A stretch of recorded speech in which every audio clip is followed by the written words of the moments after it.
Hey, what's up? I got some more lore content for you guys. I'm here to break down the top 3 best decks to climb with in ranked if you enjoy playing aggro. With that, let's just get right into it. And starting us off, we have not only the best aggro deck, but just in general, the deck to go for this patch, and that is Zed Gwen.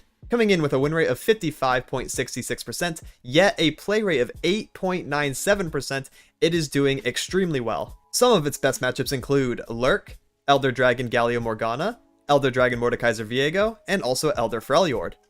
Now its worst matchups are Ashe LeBlanc, Jhin Annie, Elder Dragon Morgana Shyvana, and Karma Set. There are two key components to this deck. The first is the Hallow side of things, so the Gwen half. Hallow gives you a ramping attack stat whenever a Hallow unit dies, and it goes on the first attacker whenever you start an attack chain. Now this is really good with our elusives, that way we can push a lot of unblockable damage. The other half of the deck is the ephemeral side of things, so basically Shark Chariot and the other ephemeral support cards. So we want to put Shark Chariot into the grave as soon as possible, that way whenever we attack with any other ephemeral, we'll summon a free shark also attacking. Now the stacks, we kill a bunch of sharks, we get a bunch of dudes whenever we start any attack. And that's really good, as long as we're attacking with an ephemeral ally. So we have some cards that also kind of marry the concepts together, like Redeem Prodigy, who is not only a Hallow support card, but also an ephemeral support card. So we basically get to play two very powerful archetypes that go hand in hand and work really well together to create really fast and aggressive lethal pushes. So again, we want to ramp our attack, we want to play elusive with ephemeral, right, synergy, and then have the elusive ramping attack from its own effect and also the Hallow to just push a bunch of damage. Also, we have a really strong mechanic in the form of Dragon Ambush, allowing us to start a free attack at some point, and then also getting ephemeral attackers via Dragonling, and being able to attack on defense turns, or using Dragon Ambush as a setup for a very strong one-turn kill. It's really neat because this is more of like a combo oriented aggro deck. So if you enjoy playing like combos, having specific pieces, playing two things together and having it work, then I definitely recommend this one. Not only that, but the stats are there to back it up. This is probably the best deck of the patch. And that's it for the deck rundown. Now here's a live commentary game so you can see how the deck plays out. I'll be giving context to why I'm playing certain cards, and hopefully it gives you a good feel on how to play the deck.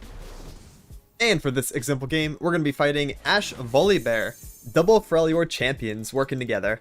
Alright, so we have Boisterous Host on turn 1, we have Shark Chariot, which we can set up on defense 2, play Zed on attack 3. Honestly, this hand is pretty good. We can choose to get rid of Stalking Shadows, or we can keep it. Honestly, both options are fine. I'm going to mulligan it away, try to find other sharks, or maybe some other plays that we can come up with, like Dragon Ambush is going to be nice to hold. And we got to a buff as well. That way we can maybe protect our Zed. Let's go ahead and play the Boisterous Host on attack 1. Because we have to take a look at their regions. They have second region Piltover and Zaun, which means they have access to Mystic Shot, which is a very cheap and easy removal card to just like shoot our Zed right on summon. We're on both champions though. I think at this point it's probably best to just like play on curve. So we have the Shark Chariot on 2, Zed 3, Gwen 4, and just force responses out of them. Icevale Archer coming down, that makes sense. Do I want to prevent 3 damage to put Hallow in the grave? Or do I want to attack with the Boisterous Host next turn? That is a good question. I think I'm going to take 3 and use Boisterous as an attacker. I don't want to sacrifice him literally for free, I don't think it's worth. Just for +1 at the moment for Hallow. Go ahead and play Zed, hopefully no Mystic. If no Mystic, we are gaming. Let's go. Because Zed has ephemeral synergy as well, guys. When Zed attacks, he summons a Living Shadow, which is also ephemeral. So that will summon our Shark back. That makes Zed a very good champion for just like any ephemeral strategy that wants to commit to the Sharks. Sky Splitter, that makes sense. Win combat, goodbye Zed. But you are down to 10 HP, so keep that in mind. We don't really need Zed. Him getting 1 attack off is already like an amazing result. Ashe. I'm kind of down to play the Gwen right now. Watch her get frostbitten. And then we'll block Boisterous to the Icevale Archer. That way we put Hallow in the grave, which is really good. We're going to take the trade. That's -1 blocker from them. That's 1 Hallow for us. And then we can double dip the Hallow because that's what Gwen does. Go ahead and play the Shadow Apprentice first. See what they do. And then we have Stagehand. Nice. So now we are threatening a shark coming out and also lots of damage while preventing their only blocker from being able to stop us. This deck is so good at setting up just really strong turn 5, 6, and 7 lethals. I mean, as you can see. We'll go ahead and give the extra attack to the apprentice. Get our shark back. So now we have a 4 attack, 4 attack, 4 attack, and 3 attack with 2 more damage in our pocket. Just like that, I mean, our setup should yield a lethal. If not, we have Dragon Ambush on our next defense turn, and we will definitely win from that position. It'll be so hard for them to deal with all this. Harsh Winds, yeah. And we can still do Wuju style to make them die now. Should probably put it on the Gwen, right? Yes. She has the highest HP. I don't want to put it on Stagehand and then it gets Mystic Shotted. I like splitting the damage here. Letting the Gwen threaten lethal, which we did get. Again, if we didn't get it right here, we had the Dragon Ambush ready to go. And the next deck that I have for you is my personal favorite, Jhin Annie, coming in with a win rate of 56.67% and a play rate of 4.70%. It's definitely another good one to pick up. Its best matchups include Zed Gwen, which we just covered, Ashe LeBlanc, Elder Dragon Mordekaiser Viego, and also Caitlyn Teemo. Its worst matchups are Elder Dragon Galio Morgana, Lurk, Elder Dragon Morgana Shyvana, and Karma Set. So much like Zed Gwen, we are going to be playing very aggressive with this deck, setting up a bunch of units, but instead of playing around like the combo of ephemerals and elusives and unblockable units, we're going to be doing a different cheese strategy, which is stunning the opponent and also using units that do direct damage via attack skills and on-play skills. So we do have a lot of units that deal extra direct damage whenever they attack, which is super nice because we want to be proccing skills as often as possible, especially when we have Jhin in hand or on the board. That way he's doing even more damage, which I'll explain in a minute. So yeah, we're going to be playing very aggressive, lots of 1-drops, lots of 2-drops, a lot of direct damage, but also a lot of stuns, making it to where the opponent can't block our go wide swarming strategy and makes it really hard for the opponent to come back from in case they get a little bit behind. This deck is really good at running away with a lot of games and also pushing a ton of damage turn 5 and 6. Other than our direct damage and other stuff like that, we are playing Jhin and we are playing Experimenter. Those are like the main cards that I guess I can talk about. Experimenter is really cool because it gives our aggressive deck a way to refill our hand later on, especially if we are playing against something more control and we just need a little bit of extra damage to finish out. Augmented Experimenter is really good as just like a safety net in the late game. Get some extra cards, you know, and maybe that gets you there. That's super good. But Jhin is basically what the deck is built around. Jhin allows us to put cards from multiple regions into our deck as long as that card has a skill attached to it. So we can play Targon, we can play Ionia, we can play P&Z, we can play Noxus, all within the same deck. Jhin just allows us to break the deck building cap and do that, and it's really cool. It's really exciting. He's a Runeterra champion, so in case you are new to the game, that is why. That is his region. The Runeterra champions usually have their own deck building like philosophy to go for and allow you to build things from multiple regions. So really, really exciting, really creative stuff you can do. So Jhin is also, while in hand, popping extra damage for you every time you proc 3 skills, slow speed spells or fast speed spells. He will also throw in a Lotus Trap for free. Again, he has to be in your hand or on the board for this to happen. If he's on the board, this is also going to be a stun. So that's super nice. You get to stun the weakest enemy. Also, he's doing very strong stuff during combat, so once you set up all your stuns and things like that and you attack with Jhin, he will also deal 2 damage to all the stunned enemies. So if you set up like a big wide turn, like let's say you do Sunhawk, that's going to stun the strongest enemy, Lotus Trap procs, that's going to stun the weakest enemy, and then you attack, you're also going to be taking away the opponent's units while they can't block, so you're getting direct damage and you're also pushing the opponent farther behind while you continue developing. Very, very strong stuff. If you do manage to get Jhin leveled, then instead of dealing 2, he's going to deal 4 to everything and also the enemy Nexus, basically casting Decimate at skill speed, which is super, super good. And that's it for the deck rundown. Now here's a live commentary game so you can see how it plays out. And for this example game, we're going to be fighting Alawi Volibear. Oh, and we're on Bald Champions. That's awesome. So they do run the Tentacle card that deals 1. I don't want to keep demo for that because if we like try to demo Annie, then Annie's just gonna die. We could probably do Annie into whatever else. Donnie on 3. It's probably fine, yeah. I actually like this hand. Opening both champs already feels really good, and now we can just play on curve. Get that Annie on attack 1, which is optimal. Go ahead and send that. Get 2 damage. Good skill. That's 1 of 3 for Jin's Lotus Trap. And then we shall pass. Probably Tusk Speaker right on 2, unless we get a triple 1-drop opener. We did not. Ah, yeah, Tentacle Smash is a very good way to deal with Annie, so there goes one of our champions. Free Tentacle for them. Very difficult for us. Play the Tusk. If they attack, we probably block this, to be honest. That way we can reset the Tentacle. It's kind of like a main priority to just keep killing that thing. Keep resetting it. Yeah, we're going to trade then. That is fine. And then what I probably want to do is just set up the Mana Soul Student here. And then Jhin on 4. And then we get to do a very, very strong turn 5. Oh, we get to actually attack here. That unit can't block.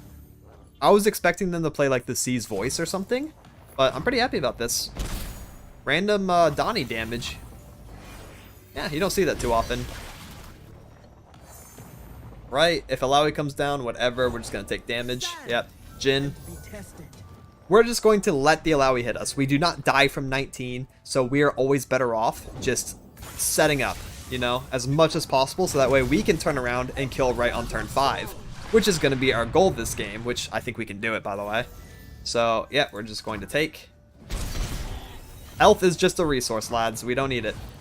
Alright, so if we do first action Stagehand, we want to target the 5/5 because Lotus Trap always targets weakest, and weakest goes by attack stat. So we do Stagehand, target 5/5. Lotus Trap will come down and stun Alawi at the same time.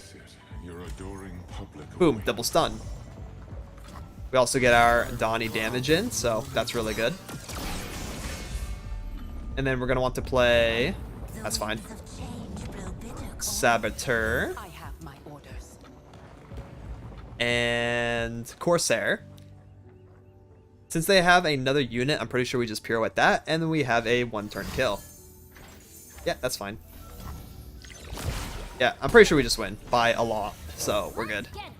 Just absolutely by a massive shot here. Boom, boom. Your units cannot play the game. Pirouette ping face for 1 extra damage. Stun that. GG. Full send. 14 damage. And they can't block us. See? Just set up for that turn 5 lethal. Beautiful. Bonk, bonk, bonk, bonk. And we are out of here.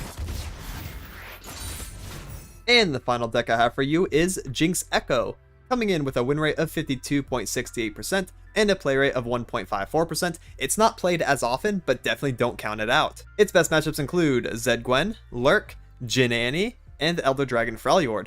Its worst matchups are Ashe LeBlanc, Elder Dragon Galio Morgana, Elder Dragon Mordekaiser Viego, and also Elder Dragon Morgana Shyvana.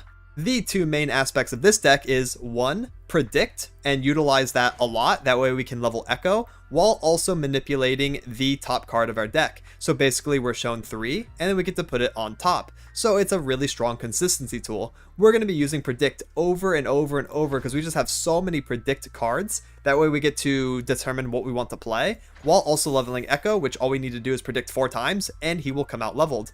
What's really strong about Ekko level is that when it happens, he also puts 3 Chrono Breaks into your deck.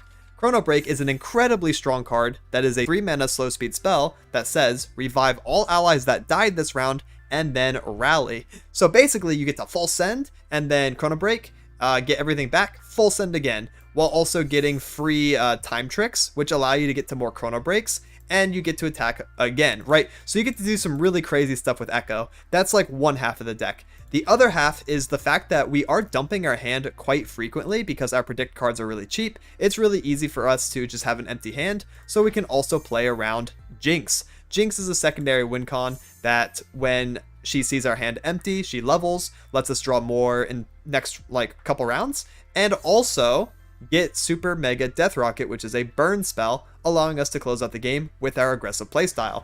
So really, really cool. The other, like, tertiary win con that we can also play around is once we level Ekko or Jinx, play Voice of Risen, go wide, play a bunch of dudes, and just have, like, really strong swarming presence and attack multiple times with Voice of Risen on board. So, yeah, lots of ways to get there. We have Mystic Shot for lethals. We also have Yep Clock for really good elusive hits, and also predict, and also cost reduction. Really nice when you hit a champion with this guy. So just really good stuff. We're playing in Shurima, so we have consistency. We have quicksand, being able to turn off keywords in case we're fighting elusives or we're fighting overwhelm. We can do that. And also we have access to Rite of Negation. That way we can stop really big ramp spells like War Mothers, right? You know, like the win cons that ramp is trying to play towards. So really, really good stuff. And that's it for the deck rundown. Now here's a live commentary game so you can see how it plays out. And for this example game, we're going to be fighting Nidalee. Probably with the landmark, if I had to guess. We have Quicksand, which is super nice. Block, Ekko. I really like Quicksand into their deck, to be honest. And we have Jinx. So we're going to want to put out a lot of predicting. And we're also going to dump our hand. So that's our priority here. We are going to choose Voice. That way we can just get most of our hand out, like turn 6 would probably be good. Like Ekko on 4, Jinx on 5 or 6, Voice of Risen on 5 or 6, depending on how the game is going when we get there. Good damage early. They do have Pie Toss and stuff, which is annoying, but that is alright. Bush unit. Let us predict some more. I kind of want to do the Feral Prescience, just because it's free. We want to play cheap and efficient cards, because I need to prioritize getting these units out of my hand. You are not attacking with that bush right now, are you? I will block. Okay, what bush unit is this? Trooper, Cub, Nidalee, Staya, Poacher. Maybe they don't know how bush works, but we always take this trade. It's probably just the Trooper then. Oh, it's Prowl. Interesting. Alright. -1 Prowl. I do not mind. So it's probably Nidalee then. They want to protect it. It's Nidalee or it's Vastaya Bush. Can't really be too much else. Let's also go ahead and do the Scrying Sands, right? Yep. That way we're going to have Ekko level on 4, which is super good. That's like the average pace. We're trying to play Ekko already leveled. That way we can do Voice on 5, Jinx on 6. That's perfect. Valley. Yep, that's the one. Landmark. Gaming. Right. You gonna make me use Scrying Sands on that shadow in the bush or what? What you doing? We do have Quicksand too, actually. We have a lot of utility in our hands. Oh, passing. Okay, that's fine. Then we're going to open attack and threaten Ekko level with a time trick. And if they force us to Scrying Sands, then we'll get the time trick for free. So go ahead. This is fine. What do you want to do? All I know is it's definitely not developed yet. Ooh. That is a bit of an issue. Growl again. How about... No. Oh, I could do the Scrying, but then we're going to have to deal with like Pie Toss later. It's probably better just Quicksand at this point. How about no on all that? Did you ever think about that? I want to see a response here. I want to see them like summon something out of the bush, then we can Scrying and trade up into it. We'll trade over it even because of the extra HP. Here it is. It's Avenging Vastaya. Wow. Well, I think it's still a Scrying angle, isn't it? So I can get my free time trick. Right, negation's good.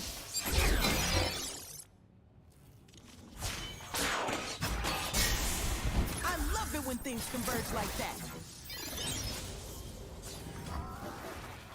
Bonk. I'm gonna play my free time trick and then my Voice of Risen.